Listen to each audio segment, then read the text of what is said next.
በስመ አብ ወወልድ ወመንፈስ ቅዱስ አሐዱ አምላክ አሜን። አንድ አምላክ በሚሆን በአብ በወልድ በመንፈስ ቅዱስ ስም ሰኔ 3 በዚች ቀን በትርምትና በተጋድሎ የጸናች ቅድስት ማርታ አረፈች። ይህችም ቅድስት ከምስር ተወላጆች ውስጥ ነበረች። ወላጆቿም እጅግ ባለጸጎች ነበሩ። ከታናሽነቷም ጀምራ የረከሰ ዝሙትን የምትወድ ነበረች። የከተማ ጎልማሶችና ታላላቆችም በስውር ወደ እርሷ እየመጡ ያመነዝሩ ነበር። ከዚህ በኋላ ሥራዋ ተገለጠ። የርኩሰትንም ሥራ በግልጥ አብዝታ የምትሠራ ሆነች። ክብር ምስጋና ይግባውና የጌታችን ኢየሱስ ክርስቶስ የከበረ ልደቱ በዓል በሆነ ጊዜ ወደ ቤተ ክርስቲያን ሄደች። ልትገባም በፈለገች ጊዜ የቤተ ክርስቲያኑ ጠባቂ ከለከላት። እንዲህም አላት፣ አንቺ በምግባር የረከስሽ ስለሆንሽ ወደ ከበረች ቤተ ክርስቲያን ውስጥ መግባት አይገባሽም። ይተዋትም ዘንድ አባበለችው። እርሱ ግን ከለከላት። በመካከላቸውም ታላቅ ጸብ ሆነ። ኤጲስቆጶሱም ጩኸቱን ሰምቶ ተነስቶ ወደ ቤተ ክርስቲያን ደጃፍ ደረሰ። ማርታንም ባያት ጊዜ የእግዚአብሔር ቤቱ የከበረና የነጻ እንደሆነ አታውቂምን? አንቺ የረከስሽ ስለሆንሽ ወደ እግዚአብሔር ቤት ትገቢ ዘንድ አይገባሽም አላት። በዚያም ጊዜ አለቀሰች። ንስሐ እገባለሁ እንጂ ወደዚህ ሥራ እንግዲህ አልመለስም፣ ብትቀበለኝም እመነኩሳለሁ አለችው። ኤጲስቆጶሱም ገንዘብሽንና ጥሪትሽን ሁሉ ወደዚህ አምጥተሽ በፊትሽ ካላቃጠልነው አላምንሽም አላት። ያን ጊዜም ሂዳ ጥሪቷንና ዋጋው ብዙ የሆነ ጌጧን አምጥታ በኤጲስቆጶሱ ፊት ጣለችው። እርሱም በፊቱ አቃጠለው። ከዚህ በኋላ የራሷን ፀጉር ተላጭተች። ኤጲስቆጶሱም ማቅ አልብሶ ወደ ደናግል ገዳም ላካት። በዚያም ታላቅ ተጋድሎን በፍጹም ልቧ ጀመረች። ነፍሷንም እንዲህ እያለች ትገሥጻት ነበር።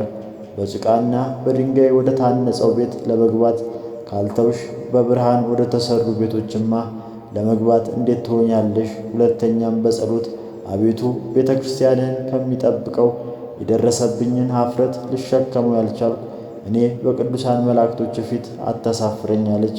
ይህችም ቅድስት ሰይጣንን ድል እስክትነሳው ድረስ 25 ዓመት ስትጋድል ኖረች። በዚህ ሁሉ ከገዳም ግቢ ወደ በር አልወጣችም። ከዚህ በኋላ በሰላም አረፈች። ለእግዚአብሔር ምስጋና ይሁን፣ በረከቷም ከእኛ ጋር ይኖር ለዘላለሙ አሜን። በዚችም ዕለት ሰማዕት ኮሪዮስ አረፈ። በረከቱም ከእኛ ጋር ትኖር ለዘላለሙ አሜን። በዚች ቀን ደግሞ ኤላሪዮስ የሚባል ኤጲስቆጶስ ሰማዕት ሆኖ አረፈ። ይህም ቅዱስ ከሃዲው ንጉሥ ዮላኪዮስን ጣዖታትን ስለማምለኩ ይገሥጸውና ይመክረው ነበር። ንጉሥ ዮላኪዮስም አይሁድ የሰቀሉትን ባለማምለኬ አንተ ከሃዲ ትለኛለህ? እነሆ አሁን እኔ አንተን ከሥቃይ ጽናት የተነሣ ያንን የተሰቀለውን አምልኮቱን አስተዋለሁ አለው። ከዚህ በኋላ ከመኳንንቶቹ ለአንዱ መኮንን ሰጥቶ ባለመራራት ያለማቋረጥ ሁልጊዜ እንዲያሰቃዩ አዘዘ። መኮንኑም ወስዶ በየራሱ በሆነ ሥቃይ እንዲሰቃይ አንዲት ቀን እንኳን ከቶ ሳያቋርጥ ሁልጊዜ እያሰቃየው 1 ዓመት ሙሉ ኖረ። በዓመቱም ፍጻሜ በእሳት ውስጥ ጣሉት። እርሱም ከእሳት መካከል ቆሞ እግዚአብሔርን ፈጽሞ እያመሰገነ ጸለየ። ስለዚህም ምልክት ክብር ይግባውና በጌታችን ኢየሱስ ክርስቶስ ብዙዎች አምነው በሰማዕትነት ሞቱ። ከዚህ በኋላም ከአታክልት መካከል እንደሚወጣ ሆኖ ከእሳት አወጡት። መኮንኑም ከማሰቃየት በደከመ ጊዜ በእርሱም ላይም የሚያደርገውን ባጣ ጊዜ ራሱን በሰይፍ እንዲቆርጡ ታዘዘ። ቆረጡትም። በመንግሥተ ሰማያትም የሰማዕትነትን አክሊል ተቀበለ። እግዚአብሔር ምስጋና ይሁን። እኛንም በዚህ ተጋዳይ ጸሎት ይማረን፣ በረከቱ ከእኛ ጋር ትኑር ለዘላለሙ አሜን። ጌታዬ ሆይ ከብልጽግናቸው ብዛት የተነሣ ብዙ መባ ከገቡልህ ይልቅ የዳዊቷን አነስተኛ መባ እንደተቀበልክ ለሁል ጊዜ የሚያገለግሉን አእላፍ መላእክት እያሳሰብኩ በችግሬ ጊዜ የማቀርብልን ምስጋና ተቀበል። እናንተም ቅዱሳን ነቢያት፣ የወንጌል ሰባኪያን ሐዋርያት፣ ሰማዕታት፣ ጻድቃን፣ ትጉሃን መላእክት፣ ፍጹማን ደናግላን እንዲሁም ደጋጎች መነኮሳት ሆይ ልጅ አዋቂ ሳይለይ የምንሰበሰብበትን የጉባኤ ቦታ ባርኩ።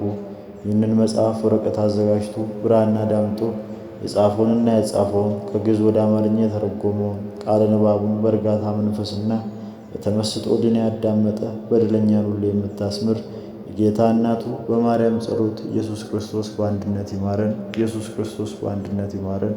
ኢየሱስ ክርስቶስ በአንድነት ይማረን። ወስብሐት ለእግዚአብሔር።